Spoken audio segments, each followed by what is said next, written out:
रावल खुमाण अरबों का काल 820 से 860 ईस्वी। खुमाण बप्पा रावल के सीधे वंशज थे, यद्यपि उनके बीच 4 से 5 पीढ़ियों का अंतर था। 8वीं से 10वीं शताब्दी के मध्य मेवाड़ में 3 भिन्न रावल खुमाण होने का उल्लेख है। तीनों ही इस्लाम के प्रसार के विरोध में हिंदू ढाल बनकर जिए, किंतु इनमें खुमाण द्वितीय सर्वाधिक प्रसिद्ध हुए। खुमाण के विषय में लिखित ऐतिहासिक प्रमाण बहुत कम मिलते हैं। इस महान राजा के विषय में जानकारी राजस्थानी भाषा में देवनागरी लिपि के 5000 दोहों में लिपिबद्ध खुमाण रासो नाम के ग्रंथ से प्राप्त होती है। इस ग्रंथ के माध्यम से हमें अरब आक्रमणकारियों के साथ खुमाण के युद्धों के विषय में विस्तार से जानकारी प्राप्त होती है। खुमाण रासो नाम के इस महान ग्रंथ की रचना का श्रेय दलपत विजय नाम के एक जैन मुनि को जाता है, किंतु मुनि ने इस ग्रंथ को कब लिखा, इस विषय में विवाद है। वाद विवाद को इतिहासकारों के लिए छोड़कर हम केवल खुमाण द्वितीय के जीवन एवं उनके कार्यों पर ध्यान देंगे। रावल खुमाण का राजकाल 820 से 860 ईस्वी के मध्य का माना जाता है।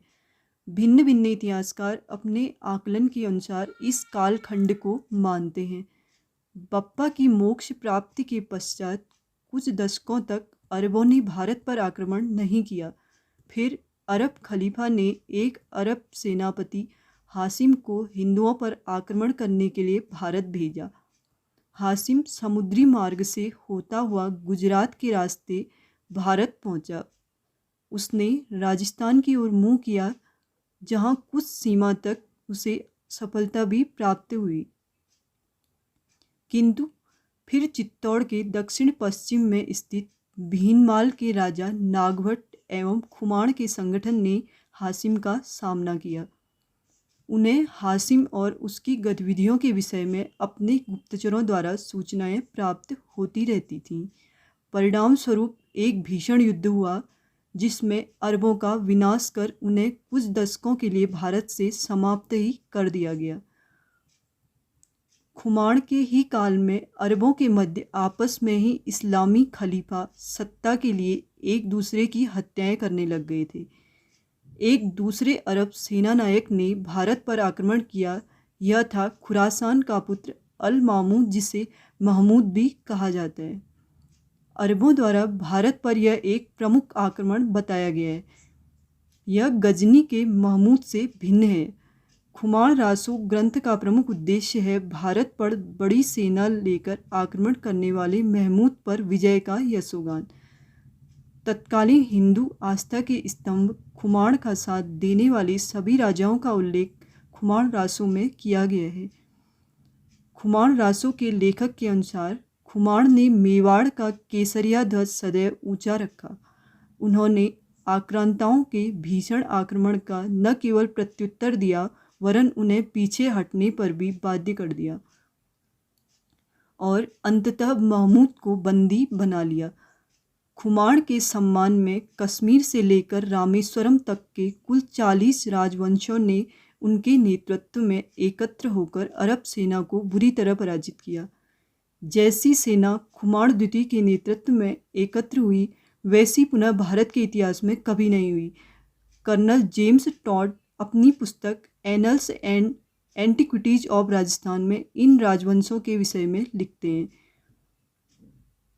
गजनी से गहलोत आए, असर से टांग, मदोलेठे से चौहान, रैयरगढ़ से चालुक्य, सेत बिंदर से जिसकेरा, मंडोर से खैरावी, मंगरोल से मकवाना, नरवर से कच्छावा, सांचौर से कालूम, अजमेर से गौड़, दिल्ली से तंवर, पाटन से चावंडाट, सिरोही से देवड़ा, जालौर से सोनगरा, गागरौन से खींची, जूनागढ़ से जदू एवं कन्नौज से राठौड़। टॉड ने हिंदू गाथाओं एवं ग्रंथों का गहन अध्ययन कर इनमें से प्रत्येक राजवंश की वंशावली एवं काल का वर्णन किया है। यद्यपि डॉक्टर राम गोपाल मिश्रा ने बड़े परिश्रम से 6ठी से 12वीं शताब्दी में इस्लाम के विरुद्ध हिंदुओं के संघर्ष का सत्य सार्वजनिक करने का प्रयास किया है। किंतु फिर भी इस काल के बहुत अधिक हिंदू अभिलेख उपलब्ध नहीं हैं। दुर्भाग्यवश इस्लामी लुटेरों ने हिंदू इतिहासकारों एवं राजाओं द्वारा इतिहास को संकलित करने के दो प्रमुख माध्यमों को लगभग समाप्त कर दिया। हम कल्पना भी नहीं कर सकते हैं कि हमारे पूर्वजों का संग्रहित कितना मूल्यवान ज्ञान व इतिहास इन लुटेरों की मदानता के कारण नष्ट हुआ होगा। इसी प्रकार मंदिरों के स्तंभों तथा शिलालेखों को हिंदू मंदिरों के विध्वंस के समय ही तोड़कर नष्ट कर दिया जाता था। हिंदुओं के लिए इन साम्राज्यवादियों की तर्कविहीन घृणा के चलते इन्होंने 7वीं से 12वीं शताब्दी के महत्वपूर्ण काल के लगभग सभी अभिलेखों को विनष्ट कर दिया। निरंतर इस्लामी आक्रमणों एवं काल की निष्ठुर गति ने अधिकांश पुराने नगरों एवं गांवों इत्यादि को लील लिया। तथापि खुमाण के समर्थन में समूचे भारतवर्ष से योद्धाओं का एकत्र हो अरबों की सेना से लड़ना इस मिथक को तो तोड़ता ही है कि हिंदू कभी संगठित होकर नहीं लड़े। अमर काव्यम में खुमाण की सेना का वर्णन ऐसे मिलता है: 1 लाख रावल, 30 लाख अश्वारोही, 7 लाख पैदल, 9 सहस्त्र हाथी व 1 सहस्त्र नगाड़ों की सेना खुमाण ने एकत्र की। इसमें कोई संशय नहीं कि यह संख्या बहुत अतिशयोक्तिपूर्ण है, किंतु यह तो कहा ही जा सकता है कि खुमाण ने एक विशाल सेना से महमूद का सामना किया। खुमाण द्वारा महमूद की पराजय निर्णायक थी। महमूद को बंदी बनाकर कई माह तक खुमाण ने उसका अपमान किया। पुनः भारत की ओर मुंह न करने के अनिवार्य प्रण के बाद उसे छोड़ा गया। इस्लाम के खलीफा की सेना के पराजित होने से अरब आक्रांताओं का मनोबल टूट गया।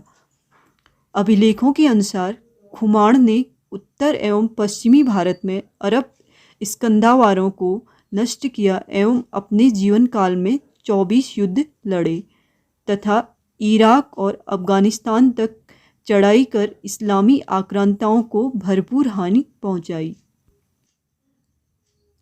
आधुनिक हिंदू समाज के लिए यह लज्जा का विषय है कि खुमाण जैसे महान राजा को हमारे इतिहास से पूर्णतया विस्मृत कर दिया गया है।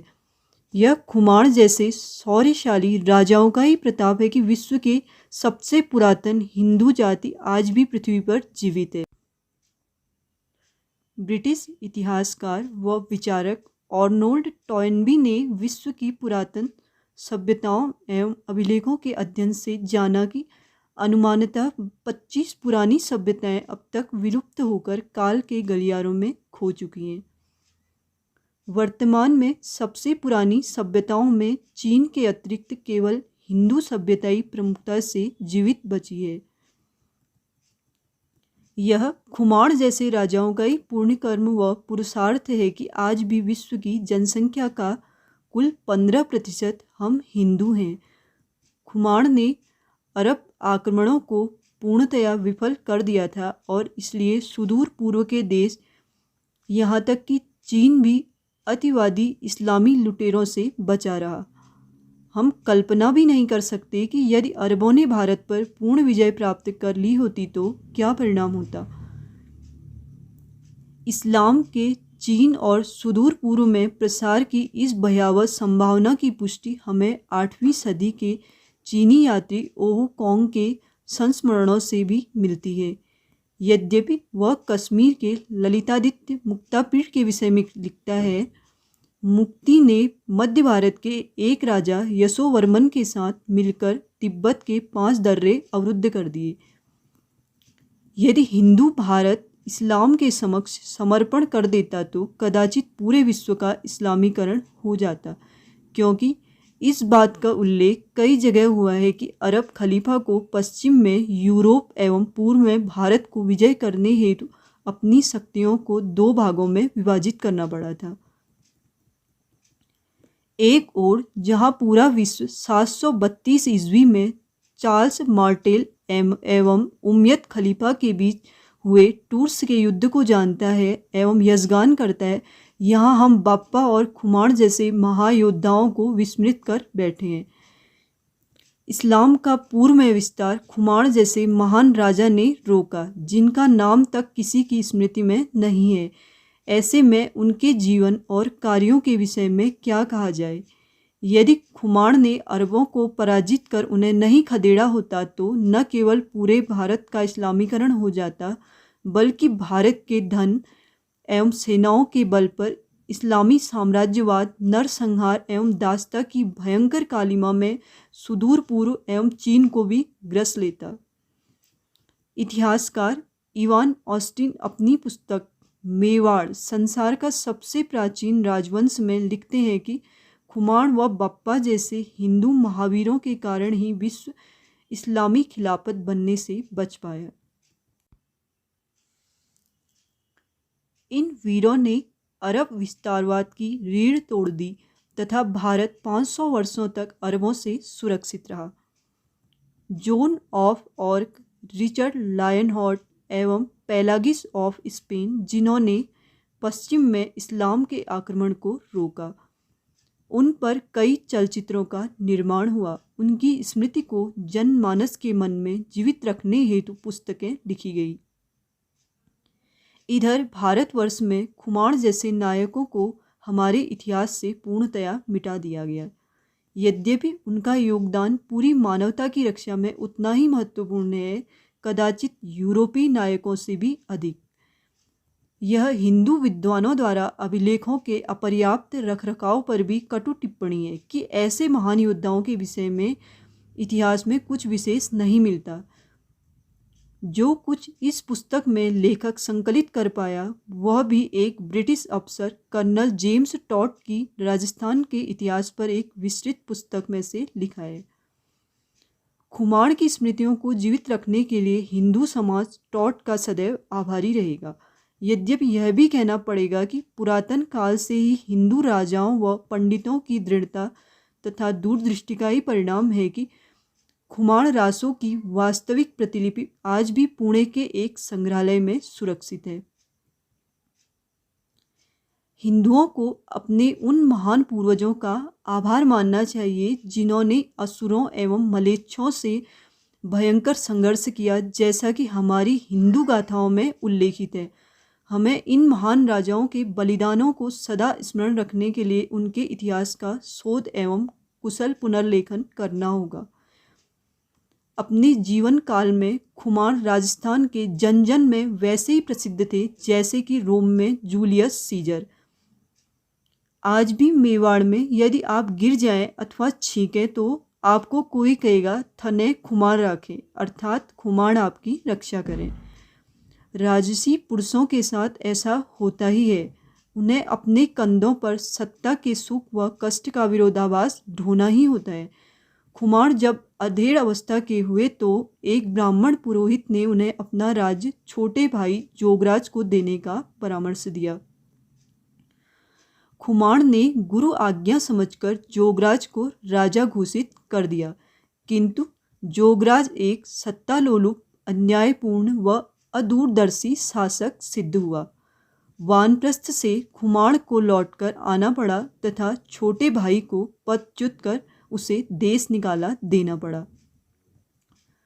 खुमाण ने अपने दुष्ट भाई के सभी साथियों एवं सलाहकारों को मारकर उस ब्राह्मण को भी पदमुक्त कर दिया जिसने भाई को सिंहासन देने का परामर्श दिया था। ऐसे निष्प्रभ, वीतरागी, बलशाली व विवेकी रावल खुमाण को एक दिन उनके ही पुत्र मंगल ने मार डाला। सत्ता का लोभ किस प्रकार मनुष्य को अंधा कर देता है, मंगल को भी मेवाड़ के सामंतों एवं मंत्रियों ने देश से निकाल दिया एवं एक अलग राज्य उसे दे दिया। सामंतों के आपसी परामर्श से भर्तरी भट्ट को खुमाण का उत्तराधिकारी चुना गया। भर्तरी ने मेवाड़ की सीमाओं का बहुत विस्तार किया। भर्तरी भट्ट के 13 पुत्र हुए तथा ये सभी मालवा एवं गुजरात के क्षेत्रों में जाकर स्वतंत्र राज करने लगे। ये राजा कालांतर में भाटवाड़ा गहलोत कहलाए। मेवाड़ के रावलों ने 7वीं से 12वीं शताब्दी के मध्य भारत के अन्य हिंदू राजाओं के साथ मिलकर इस्लामी साम्राज्यवाद से 500 वर्षों तक हिंदू धर्म व देश बचाकर रखा। भारत की स्वर्णिम इतिहास का यह अंश हम हिंदुओं की सामूहिक स्मृतियों से मिटा दिया गया है। यह खुमाण जैसे महानायकों की सफलता का मानक है कि भारतवर्ष पर अरब हमलावर कभी अपना धर्म व संस्कृति नहीं थोप पाए। अरबों के मुस्लिम साम्राज्यवाद को सबसे बड़ी विफलता भारत में ही झेलनी पड़ी, क्योंकि हमारे महान पुरखे लुटेरों व बलात्कारियों के इस समूह के सत्य स्वरूप को पहचानकर उन्हें लगातार खदेड़ते रहे। अरबों के भारत पर 500 वर्षों के असफल हमलों के बाद मुसलमानों में सत्ता का केंद्र अफगानों, तुर्कों व मध्य एशिया के हत्यारों के हाथों में चला गया, जो और भी अधिक नृशंस व अनैतिक जातियां थीं। अरबों को इस पवित्र वैदिक भूमि को मलिन करने से रोकने वाले खुमाण जैसे महापुरुषों का विस्मरण न केवल इतिहास के साथ अन्याय है, बल्कि हमारी कृतज्ञता का भी द्योतक है। खुमाण की स्मृति को पुनर्जीवित करना उन्हें सच्ची श्रद्धांजलि हो सकती है।